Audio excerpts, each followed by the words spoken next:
Entonces, es eso. Los sinónimos, recordémoslo.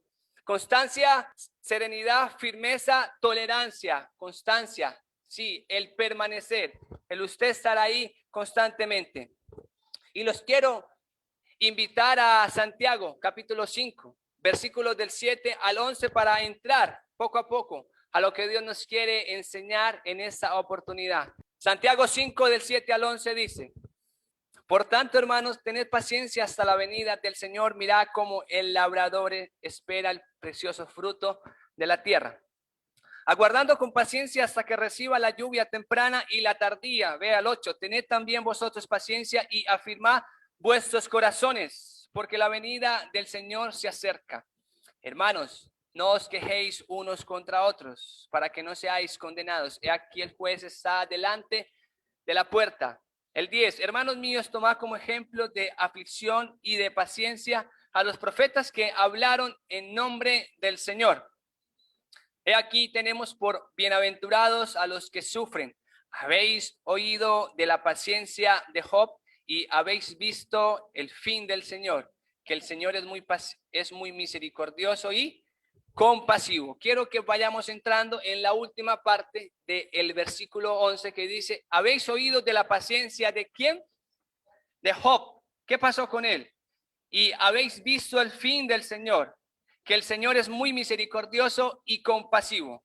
En el anterior domingo veíamos ciertas cosas de Job, pero hoy quiero que entremos brevemente a la historia de Job en el capítulo 1. Vaya a Job 1 para entrar, que nos va a ayudar bastante para ir fortaleciéndonos más en esa paciencia que Dios tiene para nuestras vidas. Vea entonces Job, capítulo 1 del 1 en adelante. Muy conocida la historia, pero es bueno leerla, porque cuando se lee la fe aumenta, porque la fe viene por el oír la palabra del Señor.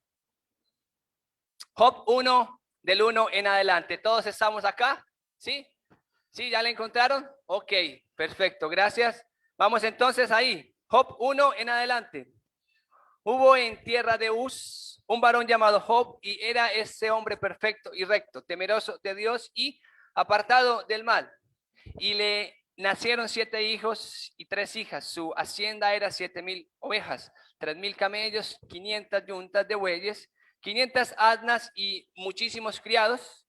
Y era aquel varón más grande que todos los orientales. E iban sus hijos y hacían banquetes en sus casas, cada uno en su día. Vea y verás. Enviaban a llamar a sus 3 hermanas para que comiesen y bebiesen con ellos. Y acontecía que, haciendo pasado en turno los días del convite, Job enviaba y los santificaba, y se levantaba de mañana y ofrecía holocaustos conforme al número de todos ellos. Porque decía Job: quizá habrán pecado mis hijos y habrán blasfemado contra Dios en sus corazones. De esta manera hacía todos los días. El 6. Un día vinieron a presentarse delante de Jehová los hijos de Dios, entre los cuales vino también Satanás. Y dijo Jehová a Satanás: ¿de dónde vienes? Respondiendo Satanás a Jehová, dijo: de rodear la tierra y de andar por ella. Y Jehová, ¿qué pasó?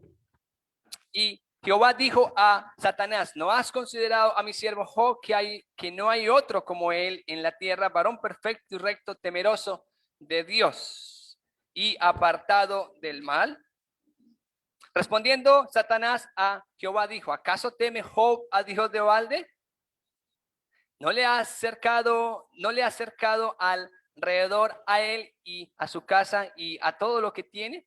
Al trabajo de sus manos has dado bendición, por tanto sus bienes han aumentado sobre la tierra. Pero extiende ahora tu mano y toca lo que tiene y verás si no blasfema contra ti en tu presencia. Dijo Jehová a Satanás: he aquí todo lo que tiene está en tu mano, solamente no pongas tu mano sobre él.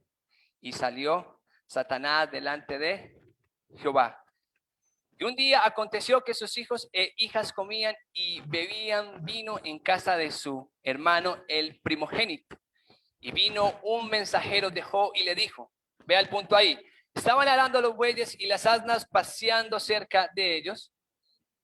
y acometieron los sabeos y los tomaron y mataron a los criados a filo de espada. Solamente escapé yo para darte la noticia. Aún estaba hablando cuando vino otro que dijo, fuego de Dios cayó del cielo, que quemó las ovejas y a los pastores y los consumió.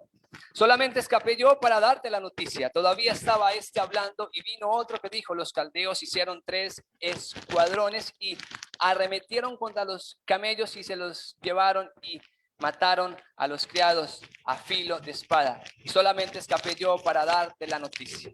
Entre tanto que hablaba, vino otro que dijo, tus hijos y tus hijas estaban comiendo y bebiendo. Ahí va el punto. Vino en casa de su hermano el primogénito. Y un gran viento vino del lado del desierto y azotó las 4 esquinas de la casa, la cual cayó sobre los jóvenes y murieron. Y solamente escapé yo para darte la noticia.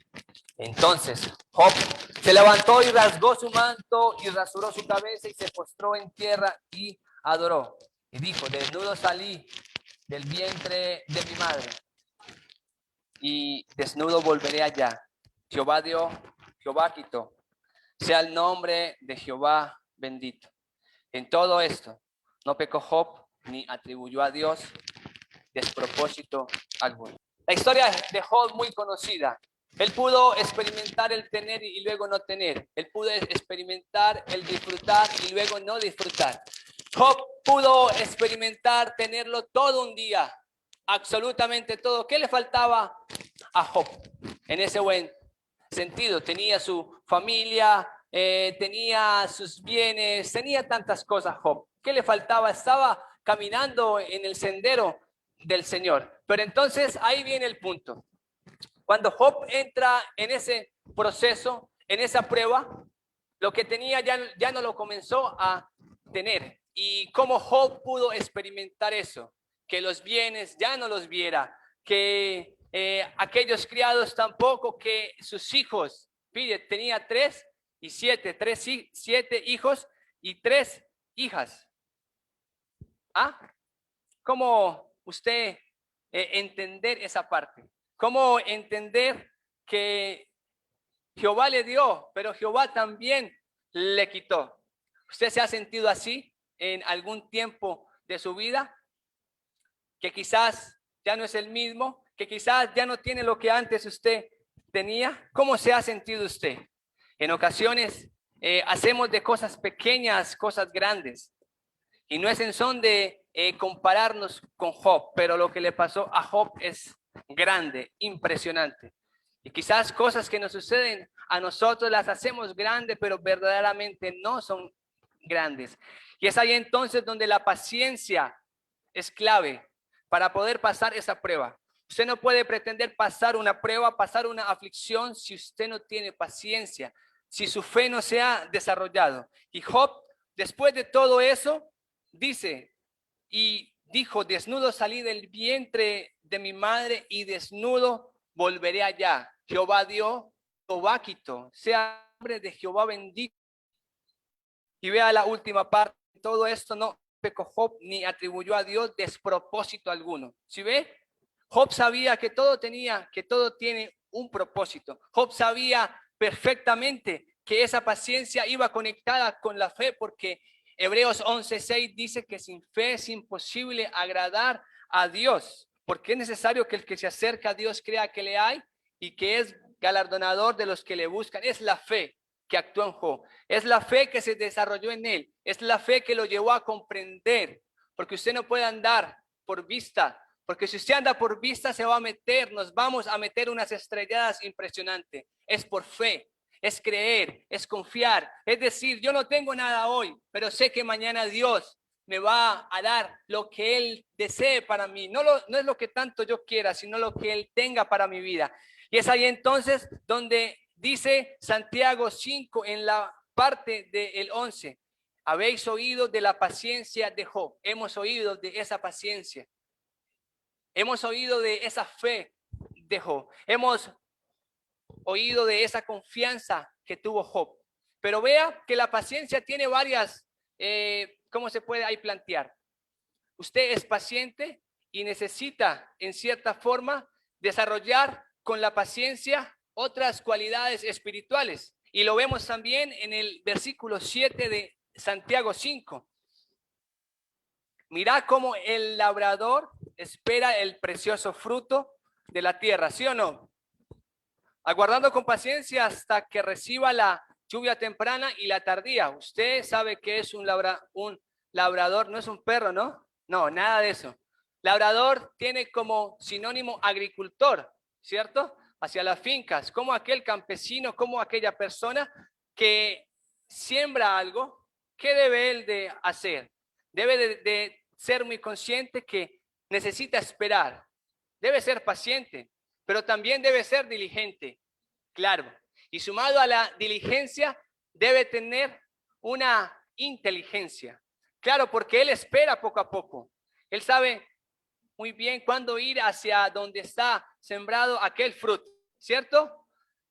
Niños, como aquel labrador, como aquel agricultor va allá y él ya sembró, pero sabe cuándo debe de volver y cómo debe de cuidar y cómo debe de regar. Es inteligencia, es sabiduría. Él tiene esa espera, él tiene esa diligencia, pero también tiene esa inteligencia. Y es ahí entonces donde la paciencia, hermanos, es indispensable que la desarrollemos con esas cualidades más. Hay que ser pacientes, pero hay que ser diligentes, pero también añadámosle esa inteligencia. Pero sabemos y estamos muy convencidos que no podemos ser inteligentes sin la guía del Señor. La palabra del Señor hace de los que no somos sabios, sabios. Él hace diferente a las personas y nos ayuda entonces a comprender cómo esa paciencia debe de tener esas cualidades más. ¿Usted lo sabía? Quizás lo está recordando o quizás lo puede hoy estar aprendiendo. Y ello entonces nos llevaba y nos lleva al punto de comprender cómo la paciencia funciona en nuestras vidas, cómo ya la hemos pulido, cómo estamos pasando por dificultades y nos apegamos a las promesas del Señor, porque la fe nos hace ser pacientes. Y cómo entonces la paciencia debe de ir brotando, debe de ir reproduciéndose. Usted no puede guardar un fruto del Espíritu ahí, porque ese fruto es bendición para otros. Ese fruto ayuda, ese fruto conforta, ese fruto alimenta a los demás que están a su alrededor. Entonces, vea, dice ahí, sed pacientes para con todos en la última parte del versículo de primera de Tesalonicenses 5:14, ¿cierto? Entonces, ya la hemos desarrollado en nuestras vidas, pero también, ¿quiénes están a nuestro lado? Está la familia que nos acompaña. Quizás la mayor parte de nuestras vidas están ahí cerca y es indispensable que las desarrollemos ahí, porque si no aprendemos ahí, ¿cómo poder afuera? ¿Cómo poder cuidar de la iglesia si no aprendo para con mi familia? ¿Cómo poder cuidar de la Grey si no la he podido desarrollar? ¿Cómo compartirla afuera y no mostrarla adentro? ¿Sí ve? Entonces podríamos caer en la hipocresía, ser como la moneda, dos caras, afuera pacientes, pero adentro ¿qué? Impacientes, afuera unos amorosos, qué tierna hermana, ¿cierto? Pero por ahí diría un familiar pues de ella, venga, viva con ellos unos días a ver. ¿Será que saldrán esas frases? Y es ahí entonces donde la paciencia debe de beneficiar primeramente a mi familia. Y es ahí entonces donde hay que comprender que por cualquier error no nos podemos impacientar para con los seres queridos y somos muy frágiles para esa parte. Cualquier error, ¡pum! Cualquier falla, sí, claro, hay que corregirlos, hay que ayudarlos, claro que sí, pero hay que añadirle paciencia, hay que añadirle ahí esa inteligencia y hay que añadirle ahí entonces ese punto que es tan clave porque nos basamos más en lo que vemos y es por la primera impresión. ¿Por qué se equivocó y pum? No, escuchemos más, prontos para oír que Santiago 1:19. Por eso, mis amados hermanos, todo hombre sea pronto para oír. Escuche más. ¿Qué pasó? ¿Por qué sucedió eso? ¿Por qué se está expresando así? Conozca más y tardo para hablar, tardo para airarse. ¿Cuán importante es usted y yo que nos concienticemos que es eso? Que en la familia. Hay que desarrollar esa paciencia. Hay que cultivar esa parte que es tan clave, que es tan importante para nuestras vidas. Mire el Salmo 128 del 1 al 4, tanto que se lee, tanto que se pronuncia, tanto que se mira. Salmo 128 del 1 al 4.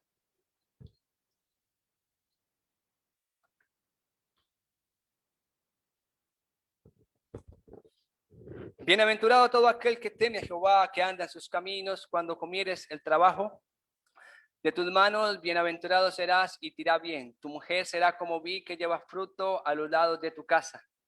Tus hijos como plantas de olivo alrededor de tu mesa.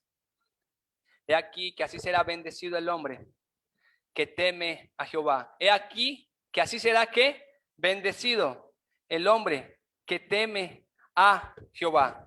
Entonces, hay bendiciones para el hombre que teme a Jehová. Mire que la mujer cómo va a ser.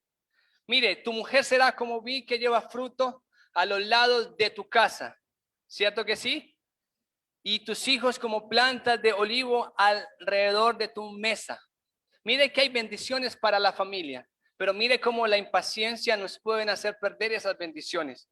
Usted no puede andar en los caminos del Señor como varón, como cabeza, siendo impaciente, porque en su corazón va a haber una turbación. Y si hay turbación, no va a haber paz. Y si no hay paz, no hay un enfoque y no hay una claridad para usted dirigir a su familia, para usted dirigir a su esposa. Si usted es paciente como Job, si usted es diligente e inteligente con la palabra del Señor, entonces esa paciencia usted la va a ir desarrollando y vea las bendiciones del Señor, cómo se van a ir dando para usted, y usted las va a ir transmitiendo. Entonces, la paciencia es clave para el varón y la mujer, como también debe de comprender que para dar frutos hay que hacer, hay que ser diligentes y no hay que olvidar lo que Dios quiere para sus vidas, que sean esa ayuda idónea, no errónea. Cuando es errónea, están por el lugar equivocado. Cuando es idónea, es conforme a la voluntad del Señor y encaja y entonces usted va a poder hablar con su esposo, usted va a poder hablar con su esposa, porque va a habitar esa tranquilidad en sus vidas y van a poder tomar decisiones. Si ustedes dos, como pareja, como esposos, no están unidos, no están compenetrados, ¿cómo pretenden que los hijos sigan sus pasos? ¿Cómo pretenden que los hijos continúen por donde ustedes quieren si no hay una directriz clara? Si la impaciencia está gobernando, no se pueden hablar, cualquier cosita se explota y es ahí entonces donde no se puede caer en ese error. Los hijos, como los hijos deben de, mire, ser como aquellas plantas de olivo alrededor de aquella mesa, como ser ese complemento para la familia, para sus padres, cómo la bendición del Señor va rodeando la familia y cómo los hijos pueden hacer parte de esa bendición con disposición, con hablar más, con escuchar más a sus padres, con eso, esa paz. Sí, papá, sé que es lo mejor para mi vida, sé que es lo mejor para mi ser. Por eso, hijos, cuando los corrijan, cuando sus padres les digan, cuando sus padres les insistan, es por el bien de ustedes. Atención más, escuchar más esa palabra del Señor. Y cómo la familia entonces va a tener una mejor comunicación. Esa comunicación va a llevar a más unión y esa unión va a llevar a una acción sabia que se va a revelar, que se va a reproducir en bendiciones para su familia, para con usted, y cómo la iglesia también se va a ver beneficiada. Cómo la iglesia del Señor va a recibir esos frutos de esa paciencia, de esa calma, de esa comunicación que se crea en las familias. Unidas, las familias, unidas, compenetradas, ¿cómo se refleja? Si usted quiere conocer el estado de una iglesia, vaya a las familias. Ahí va a conocer el estado de la iglesia de Cristo. Y cómo entonces Dios nos invita a que la paciencia arranque por la familia, a que esa paciencia se desarrolle, a que más que palabras que suenan hermosas, que son bellas, actuemos. Más que promesas, cumplamos, porque Dios requiere formar en nuestras vidas un carácter, esa paciencia especial para nosotros. Amén. ¿Claros hasta ahí? Desarrollamos más la paciencia en nuestras vidas, pero sabemos que con la familia también. Ahorita sí pasemos a lo que les había dicho. Ser pacientes para con todos. Ese para con todos, en primera instancia, podemos ver a los servidores. ¿Cómo ser paciente con un servidor? ¿Cómo ser paciente con un colaborador de la iglesia del Señor? ¿Se ha preguntado usted? ¿Cuán importante es eso? Si usted no es paciente para con el servidor, quizás le cause dificultad comprender el propósito que Dios tiene para su vida como miembro de la iglesia del Señor. ¿Cómo ser paciente para cuando no entendemos una decisión que no se toma porque sí? Los servidores oramos para tomar decisiones. Piense también en esa parte. Nosotros no tomamos decisiones porque queremos, sino porque vemos que es lo mejor. Entonces, usted es bueno que yo también comprenda que el servidor tiene un propósito y no es cuestión de impacientarnos y punto. Y ya no me parece y si no me parece, entonces no estoy de acuerdo y punto. No, debe de dejar que la palabra de Dios entre en su corazón para que entienda el propósito que tienen los servidores para con la iglesia. Efesios 4:12 dice a fin de perfeccionar a los santos. ¿Quiénes? Ahí está hablando de los ministerios, ¿cierto que sí? Pero hoy en día en esta congregación no hay ministerios, pero hay servidores. En cierta forma es lo mismo, pero diferente. Sabemos que vamos hacia allá. Esa es la meta, los ministerios. Entonces, aquel servidor tiene como propósito ¿qué? A fin de perfeccionar a los santos. ¿Sí o no?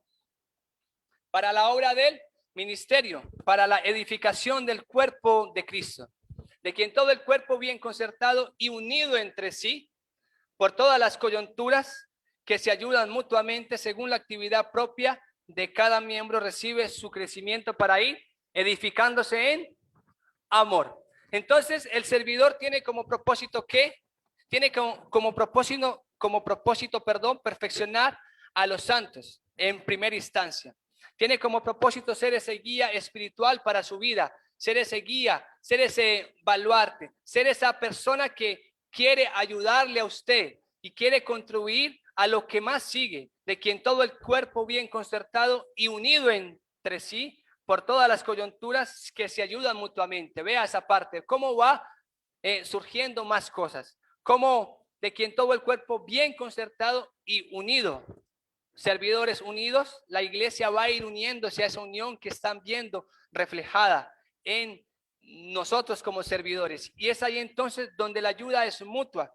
Y es ahí entonces donde hay que entender que esa ayuda parte no solamente de los servidores, sino también de parte suya como miembro. Y esa ayuda debe de tener paciencia. Usted no es ir donde los servidores, no me parece eso y punto y ya. Vaya, pero con una ayuda bíblica. Hermanos, no me parece esto bien, pero vea esta parte. Es diferente, ¿cierto? Cuando se ayuda, cuando se corrige, cuando se quiere colaborar con decisiones que no están bien. Pero vaya a la palabra y mire cómo usted puede contribuir a esa parte, porque todos queremos llegar al cielo. Es una meta que cada uno tiene, ¿cierto que sí? Y es una meta que usted y yo tenemos como cristianos. Queremos llegar al cielo. Entonces no nos vean, quizás, porque a veces se ven así. ¿Sabe por qué se ve así? Por las actitudes y por los comportamientos. En ocasiones pueda que nos vean como enemigos, porque están las actitudes de que no me parece y punto, y las reacciones y no. ¿Por qué así? ¿Por qué no cambiar el este? Y estamos todos en qué? En camino al cielo. Y si estamos en camino al cielo, aconséjenos, porque sabemos que no somos perfectos, porque sabemos que somos ¿qué? Imperfectos y podemos cometer errores, pero como Jesús le dijo a aquel hombre allá en Juan 13:6. Entonces vino a Simón Pedro y Pedro le dijo: Señor, ¿tú me lavas los pies? Respondió Jesús y le dijo: lo que yo hago tú no lo comprenderás ahora, mas lo entenderás después. Pueda que hayan decisiones que usted no entienda en el momento, pero ¿por qué eso? Pero de seguro más adelante las comprenderá. Ya sea que las comprendamos como servidores o ya sea que usted las entienda como miembro de la iglesia del Señor. Y es ahí entonces donde comprendemos. Es ahí entonces donde sabemos que la impaciencia no va a ayudar a la unidad. Porque ahí hay un propósito en Efesios 4:6, en quien todo el cuerpo bien concertado y unido entre sí. La impaciencia va a dar más problemas, va a dar más cosas. Si no veamos las divisiones que han habido en la iglesia del Señor, por una raíz de amargura no controlada, por un enojo no desechado, llevó a los frutos, a las reacciones, y se ve en la impaciencia, se ve en las palabras, se ve en los gestos. Y por un gesto, porque no me saludó, porque no me miró, es esa parte. Saber que los servidores tienen un propósito y es ayudar y es contribuir. Únase a ese propósito y sea paciente para con los servidores. Sea paciente para con cada uno de nosotros, porque estamos acá no para hacer mal, sino para hacer bien, y es que todos podamos llegar al cielo. Amén. Todos queremos llegar al cielo. ¿Y por qué no entonces ponernos de pie unos segunditos y poder entonces estar conscientes de esa parte, para que no se quede dormido usted que está ahí queriéndose quedar dormido? Le pido ese favor en el nombre del Señor, porque es un bien para usted esta palabra que hoy tiene Dios para nuestras vidas. Vea cómo la impaciencia para con los servidores no ayuda, cómo la impaciencia para con la parte del servicio va a traer estragos. Es ahí entonces donde la palabra del Señor me entra y me ayuda a comprender el propósito y me uno a ese propósito. Y es ahí entonces cuando nos amonestan. ¿A quién le gusta que lo amonesten? Personalmente me he dado cuenta que no me gusta, y quizás a muchos, creo yo, si no me fallan los cálculos según las encuestas por ahí que hay. ¿Cierto que sí? ¿A quién le gusta que lo amonesten? Pero es bueno. Hay que ser paciente cuando una amonestación cae sobre nuestras vidas, porque si caes con un propósito, ¿y por qué no preguntarle a David? ¿Y por qué no entender que el sinónimo de amonestar es que nos quieren guiar hacia lo mejor? ¿Y por qué no entonces entrar a esa etapa que pasó David? David pasó por un momento difícil, pero fue producto ¿de qué? De su pecado. En segunda de Samuel 12, del 1 en adelante, Natán le comenta una historia a David muy conocida, de seguro si no la puede leer en su casa. Aquella historia le quería dar a entender a David que él era el hombre de esa historia. Y cuando Natán le comenta esa parte a David, en el versículo 7, entonces dijo Natán a David: tú eres aquel hombre, así ha dicho Jehová, Dios de Israel, yo te ungí por rey sobre Israel, y te libré de la mano de Saúl, y te di a la casa de tu Señor, y las mujeres de tu Señor en tu seno. Además te di la casa de Israel y de Judá. Y si esto fuera poco, te habría añadido mucho más. ¿Por qué pues tuviste en poco la palabra de Jehová, haciendo lo malo delante de sus ojos? A Urías Eteo heriste a espada, y tomaste por mujer a su mujer, y a él lo mataste con la espada de los hijos de Amón. Por lo cual ahora no se apartará jamás de tu casa la espada, por cuanto me menospreciaste y tomaste la mujer de Urías Eteo para que fuese tu mujer. Así ha dicho Jehová: he aquí yo haré levantar el mal sobre ti de tu misma casa, y tomaré tus mujeres delante de tus ojos y las daré a tu prójimo, el cual yacerá con tus mujeres a la vista del sol. Porque lo que tú hiciste en secreto, mas yo haré esto delante de todo Israel a pleno sol. Entonces dijo David, ¿a quién? A Natán. ¿Qué dijo él?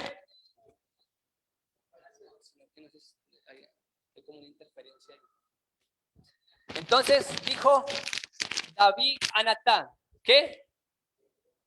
pequé contra Jehová. Y Natán dijo a David, también Jehová ha redimido tu pecado. Es entonces donde se entiende que cuando hay una paciencia, cuando hay una calma en mi ser, debo de estar preso para el cambio, para estar abierto a que cuando Dios me esté amonestando es por algo. Porque dice entonces, aquel hombre, Natán, iba hacia David. David estaba quizás ahí en su vida después de haber pecado, había pasado tiempo. Y como entonces Natán, enviado por Dios, va allá donde aquel hombre David. Y David recibió esa amonestación y recibió esa corrección. Pero David no se puso, no, es que no me parece y punto y ya, no. Vea la respuesta de David, pequé contra Jehová. Y Natán dijo a David, también Jehová, ¿a qué? Ha perdonado tu pecado, ha redimido tu pecado, por ende no morirás. Claro que sí. David reconoció, David estuvo preso para la amonestación.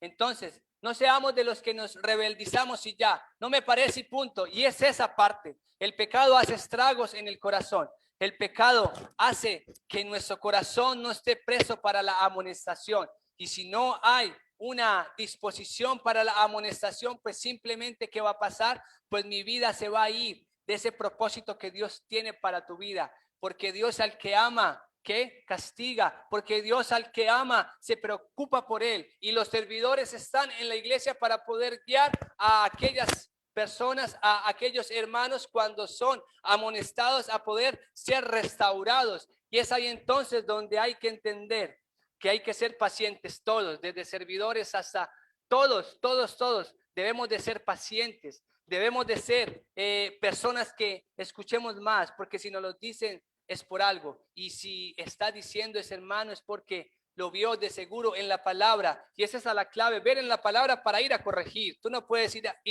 a corregir con tus ideas y punto, no, mira lo que dice Dios, mira lo que Dios plantea. Natán fue en nombre del Señor, Natán fue con la guía del Señor, y cómo esa amonestación guiada por Dios hace un efecto. ¿Sí ve? ¿Sí ve el efecto que hace cuando va guiada por Dios y cuando hay un corazón dispuesto? Cuando hay un corazón dispuesto, pues va a haber un corazón que acepta, que simplemente dice, Señor, ¿qué quieres que yo haga?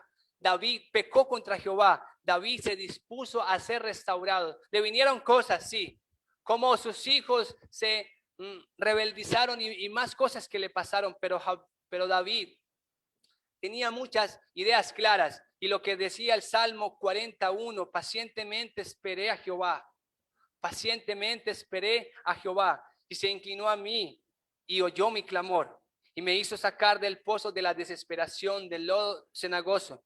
Puso mis pies sobre peña y enderezó mis pasos. Vea el punto ahí, enderezó mis pasos. Él estaba desviado, él no estaba conectado con Dios por el pecado. El pecado hace ese estrago, hermanos. El pecado separa, el pecado desvía, el pecado no te encamina. Y como David estaba desorientado y como la paciencia en él estaba clara, pacientemente esperé a Jehová. Y siguió ahí y enderezó mis pasos. Puso luego en mi boca cántico nuevo, alabanza a nuestro Dios. Verán esto muchos y temerán. Hoy lo estamos viendo, hermanos.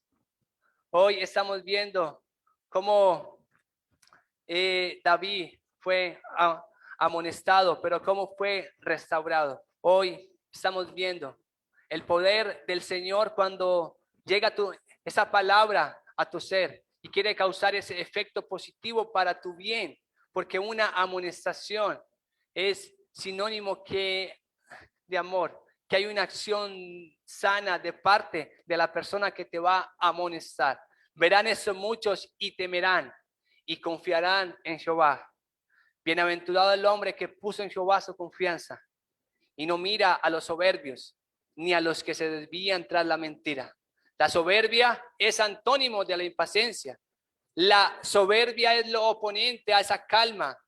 Es igual que la rebeldía. Y es ahí entonces donde la rebeldía y no me parece y punto y me voy y punto porque no están de acuerdo con mi estado espiritual, con mi conducta y punto. No es eso. Es coma. No ponga punto, ponga la coma para que continúe La coma es sinónimo de que sigue algo y es la restauración suya. Y es que usted sea confortado por el Señor y vaya tras ese propósito que Él tiene para tu vida. La rebeldía hace mayor el proceso, o sea, hace más grande, hace más dificultoso el proceso.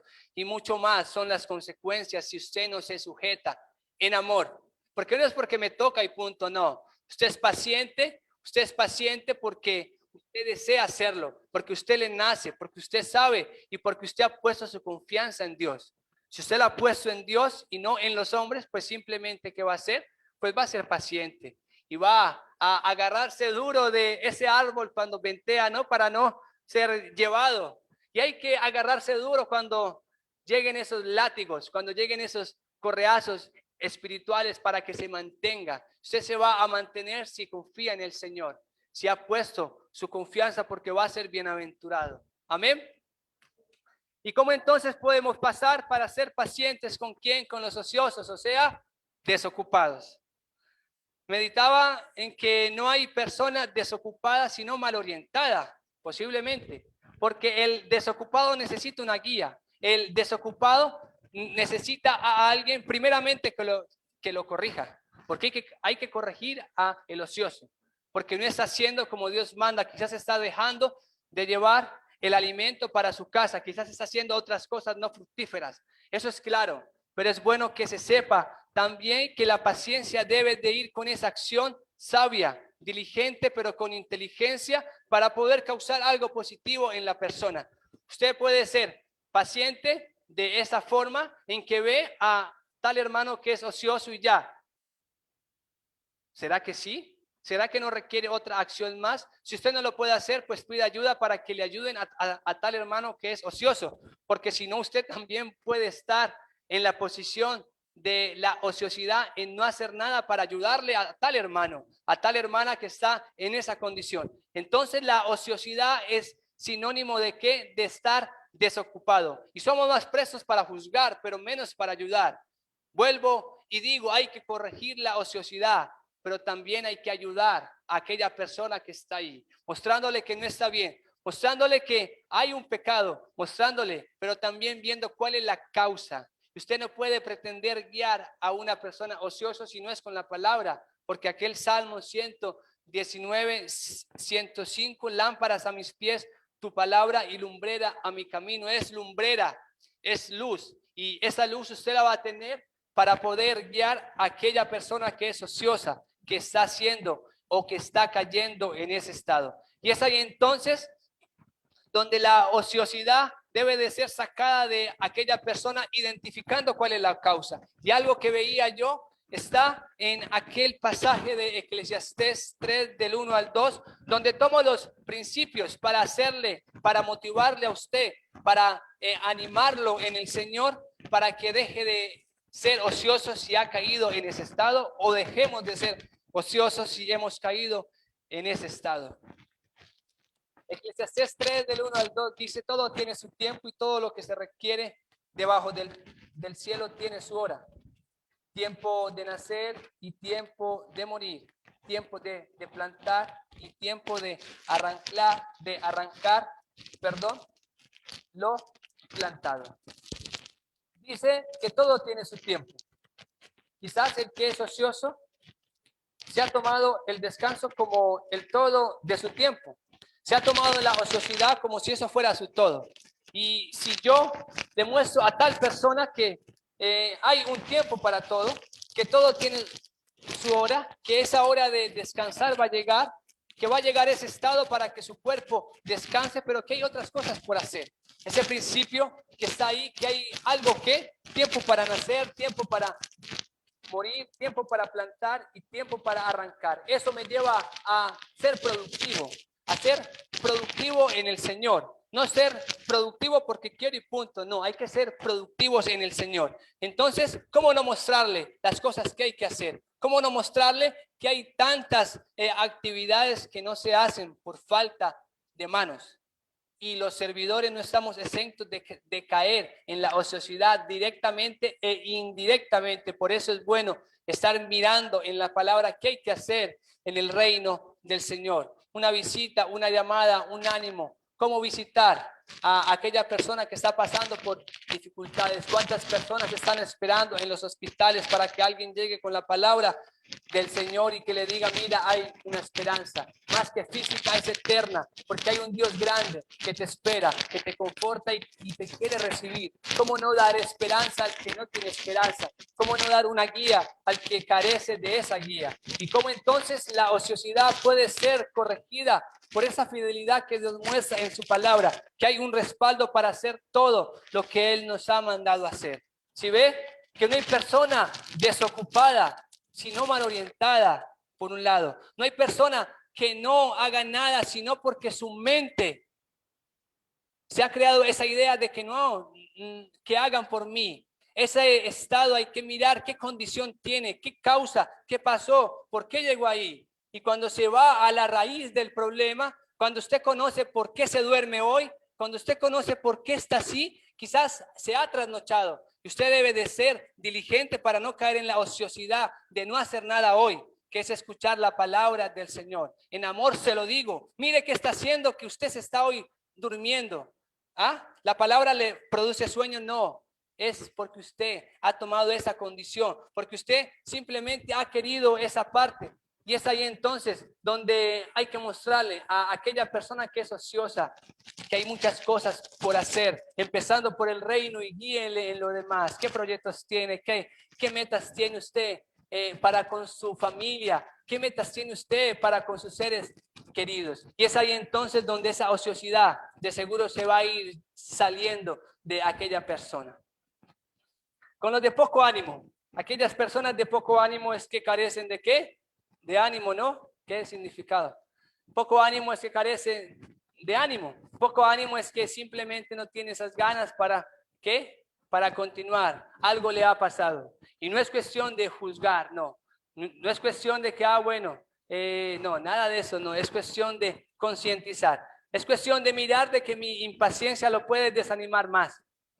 Porque puedo caer también o puedo tener comportamientos que no están bien. Es ahí entonces donde mi impaciencia debe de traducirse en paciencia para poderle ayudar. Si usted no va con paciencia a donde alguien de poco ánimo, pues quizás no va a cumplir el propósito que Dios tiene para su vida. Y es bueno entonces que esa persona de poco ánimo usted le pueda compartir aquella palabra que dice ahí mismo en primera de Tesalonicenses 5:16, está siempre gozoso. Es entendible que no siempre se está gozoso, que hay momentos en los cuales no hay ganas de continuar, y hay momentos en los cuales quizás el ánimo ha decaído, y pasa eso es normal. Pero no comprendo a alguien que es cristiano y que tiene el Espíritu Santo ahí y que tiene el gozo, está siempre triste. No comprendo esa parte, no comprendo ese punto, y es ahí entonces donde hay que guiarle a aquella persona que es un compromiso de parte de ella, que yo no puedo estar gozoso por ella, está siempre gozoso, es personal, el compromiso del gozo es personal. Y es ahí entonces donde esa persona se puede ir concientizando que entre más se tarde en salir de ese estado de poco ánimo, pues más difícil se le va a hacer salir más adelante. El de poco ánimo debe de concientizarse de que es importante salir de esa parte, pero somos difíciles para acompañar a aquel que es de poco ánimo. Somos porque estamos ocupados en otras cosas. Y es ahí entonces donde todo tiene su tiempo, pero a nivel personal me he dado cuenta que una de las cosas más difíciles que hay hoy en día es de que no se da casi tiempo hacia los demás. En ocasiones, aclaro esa parte, porque estamos ocupados en lo personal, estamos ocupados en la familia, estamos ocupados en el trabajo, pero cuando es de sacar tiempo para otras cosas, en ocasiones lo hablo por mí, me causa dificultad, y hay que pulir esa parte, hay que mejorar esa parte, hay que mirar, como dice Filipenses 2:4. Qué bueno que lo pueda usted leer ahí.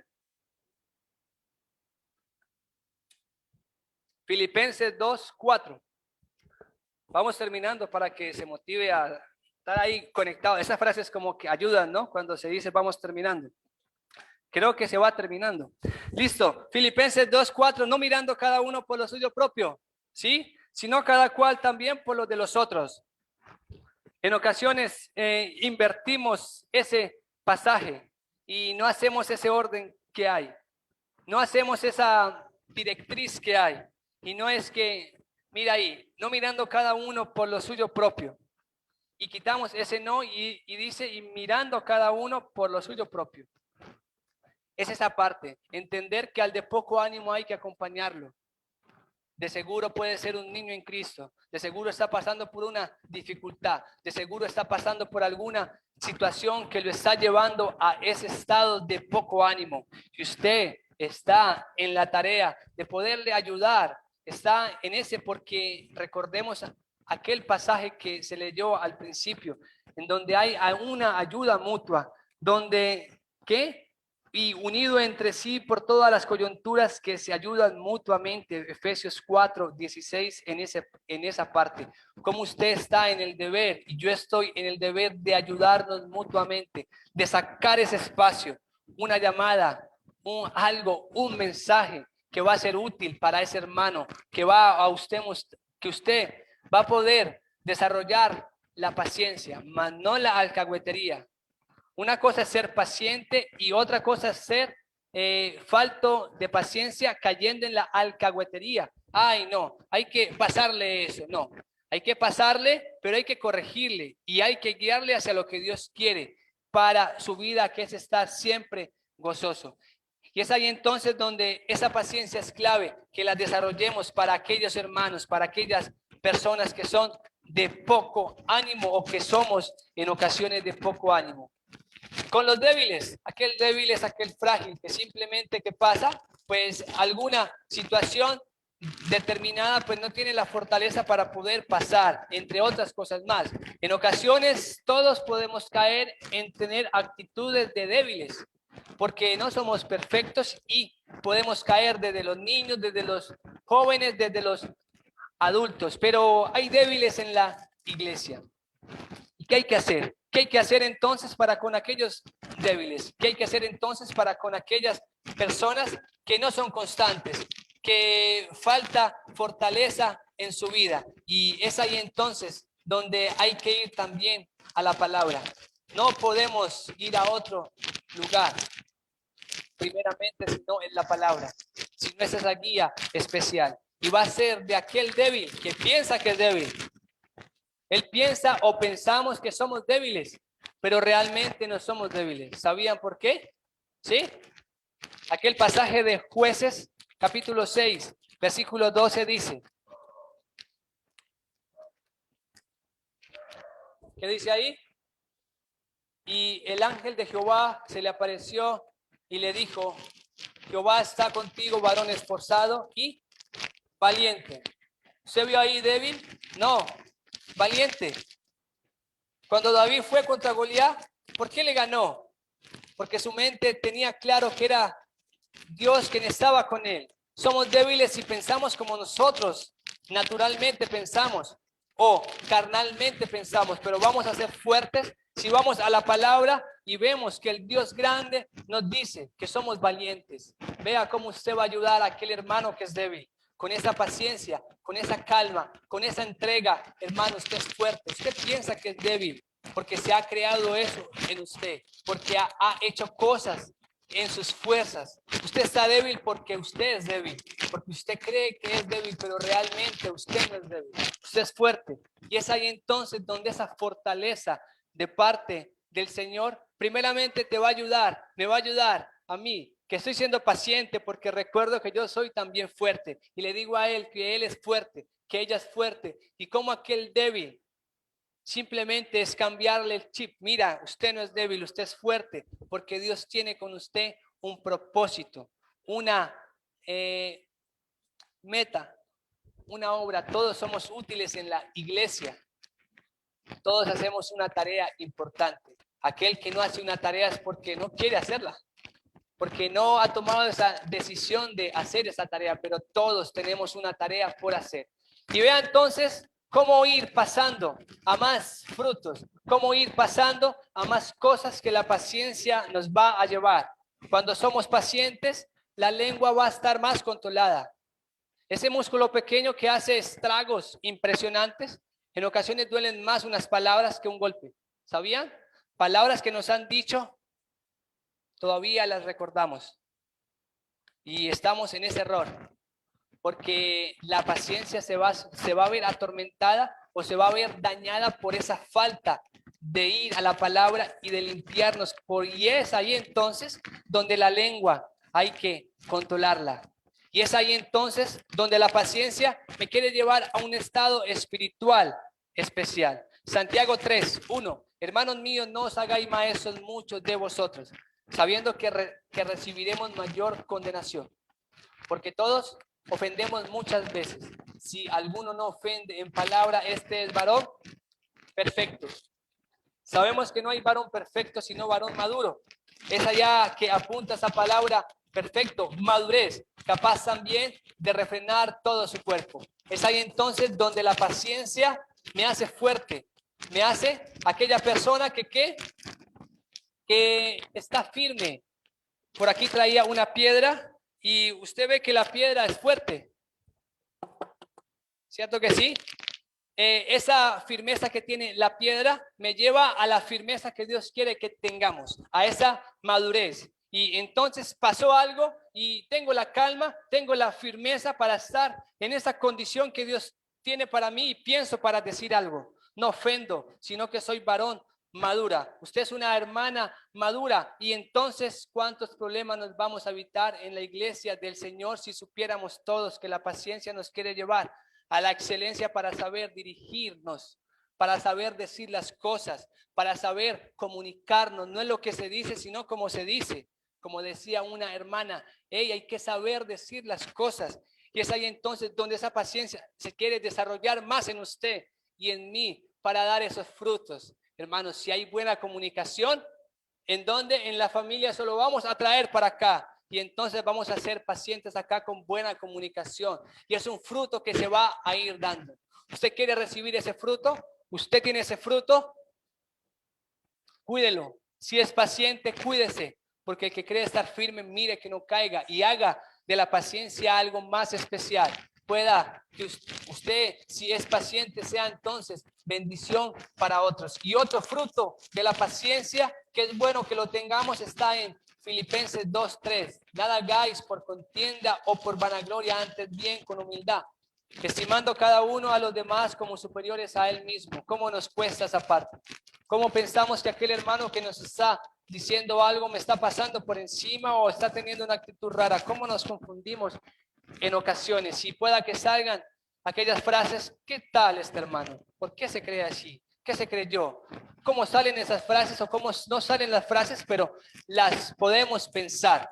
No piense usted así, de esa forma. Antes bien, con toda humildad. Jesús fue humilde y nosotros nos rehusamos a ser humildes en ocasiones. Jesús estimó a los demás como superiores a él mismo, porque como él se entregó y como él pudo mostrar que más que palabras son hechos, que más que cosas que se dicen son cosas que se hacen. Mire entonces cómo ir terminando y cómo la paciencia, el ser pacientes para con todos en amor, como lo dice aquel pasaje de Efesios 4:16, en esa última parte, en amor. ¿Cómo caemos en el amor? Como el amor todo lo sufre, todo lo padece, todo lo espera y más principios que podemos direccionar hacia allá. Como el amor y cómo me han ayudado a mí, se los confieso, en momentos difíciles. Voy a 1 Corintios 13. El amor es paciente, el amor, y cómo es un refrigerio, y cómo te trae calma, y cómo traes esa tranquilidad para tu ser.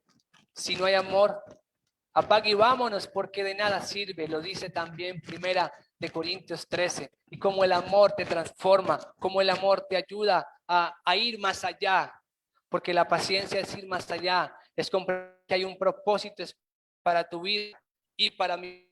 Y vea parte. Si no me ha entendido nada, concéntrese 5 minuticos más para que se pueda llevar la palabra que está en Santiago 5, en la última parte del 11. habéis oído de la paciencia de Job y habéis visto el fin del Señor, que el Señor es misericordioso y compasivo. Job 42:10. Y quitó Jehová la aflicción de Job cuando él hubo orado por sus amigos y aumentó el doble de todas las cosas que habían sido desde Job. Y vinieron a él todos sus hermanos y todas sus hermanas y todos los que antes le habían conocido y comieron con él pan en su casa y se condolieron de él y le consolaron de todo aquel mal que Jehová había traído sobre él. Y cada uno de ellos le dio una pieza de dinero y un anillo de oro. Y bendijo Jehová el postrer estado de Job más que el primero, porque tuvo 14,000 ovejas. En el uno usted puede ver que tenía 7. Le dio 14,000. Le dio el doble de camellos, 6,000 camellos. 1,000 yuntas de bueyes y 1,000 asnas, el doble. Pero los hijos se los mantuvo en la misma cantidad y tuvo 7 hijos y 3 hijas. Vea la bendición y vea la fidelidad y la misericordia del Señor. ¿El Señor cumple o no cumple? Cumplió con Job. Cumplió con Job porque fue paciente. Job es conocido como el hombre, el más paciente o uno de los más pacientes. Y Job desarrolló esa paciencia con diligencia, pero también con inteligencia en Dios, porque sabía que estaba el Todopoderoso respaldándolo, porque sabía que Dios cumplirá ese propósito en él, porque él no miró las cosas sin razón, él las miró con un propósito. Y es ahí entonces donde hay que preguntarnos si confiamos en el Señor. Si nosotros hoy, 28 de marzo, confiamos en el Señor, confiamos en que Él tiene cosas grandes para nuestras vidas, en que la paciencia debe de ser nuestra amiga, en que la paciencia entonces debe de desarrollarse cada día, en que la paciencia entonces debe de ser compartida, en que la paciencia entonces es ahí donde nos quiere llevar el Señor, que esa paciencia sea hechos, que esa paciencia sea algo que nos ayuden a ese propósito que Él tiene para con su pueblo, de quien todo el cuerpo bien concertado y unido entre sí por todas las coyunturas que se ayudan mutuamente según la actividad propia de cada miembro, recibe su crecimiento para ir edificándose en amor. Si queremos crecimiento, que esa paciencia entonces desarrolle nuestro entendimiento, que esa sabiduría de parte del Señor nos ayude y aquel Salmo 105 pueda quedarse en nuestros corazones y saber de que Jehová es bueno, porque Jehová es bueno para siempre, es su misericordia. Hermanos, es para siempre. No es de un día, no es de 2 días, no es de 3 días, no es de una semana. En nosotros sí, nuestra paciencia, decimos que es paciencia, se acaba, se termina, pero la misericordia del Señor permanece para siempre. Entonces, ¿vale la pena ser pacientes? ¿Vale la pena deleitarnos en las promesas del Señor? Hagamos entonces de la paciencia nuestra amiga y por ende estaremos en la capacidad de ser pacientes con todos. Escuche bien, con todos, no con uno, no con dos. Es que ese hermano no me pasa, no. A usted no le pasa, pero a Dios sí le pasa. Y si a Dios le pasa, usted está en el deber de que le pase. Si usted lo quiere ver así, de esa forma, la paciencia es para con todos. Y tengo fe que somos de los que queremos ser pacientes para con todos.